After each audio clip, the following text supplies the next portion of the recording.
Then you just let me know kung gusto mo mag-stop or anything. Okay?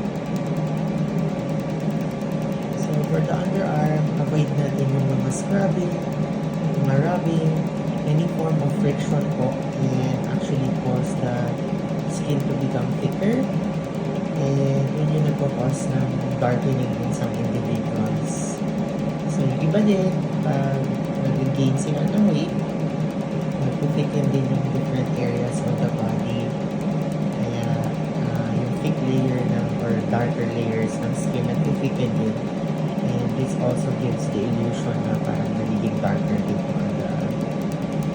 May mga patients din, especially women, nakaka-observe din ng darkening ng underarm pag nagpa-pregnant or yan, kasi may yung mga hormones during pregnancy that actually encourages the melanocytes to produce more pigments. That's why nakakaroon sila ng parang noticeable darkening of their underarm. Pero most of the women naman na nagiging pregnant tapos nagda-darkening underarm, naglilighten din eventually after the termination of pregnancy. Pero it doesn't go back to what it was before. So yun. After this, I'm gonna give you parang several topicals na ipapahid mo para mag-improve faster at para ma-maintain natin yung effect, no?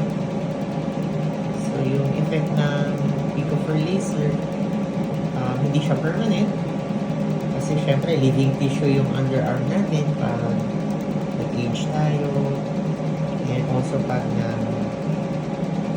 expose again sa mga trigger factors, pwedeng bumalik yung hyperpigmentation. Kaya in terms of maintenance, we can do this every 6 or 12 months or once a year. Tapos maintain natin with topicals. Okay?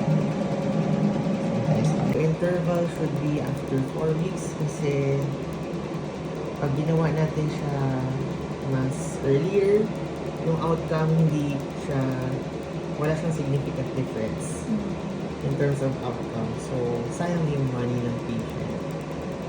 And also, we allow the body to have some enough time para ma-clear yung mga na-breakdown natin ng pigments. Kasi, if we laser again too soon, we will be targeting also the cells that are clearing the pigments.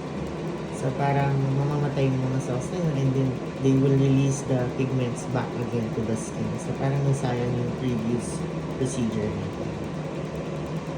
So, timing is also very important para sa mga next sessions. So, this laser will also target the melanin in your hair. So, that's why manonotice mo yung mga underarm hair mo para siyang nag-whiten, and they will eventually fall off. Pero, this is not a hair removal laser. So, after the treatment, pabalik pa rin po yung mga hair eventually. They will grow. Pero while we're doing this laser, they shouldn't grow, or very, very slow silang grow. So, yan. Kasi parang konti na naman na yung hair mo if ever you want to address the hair. I think you can just like cut it para hindi ma-irritate yung agad. Okay?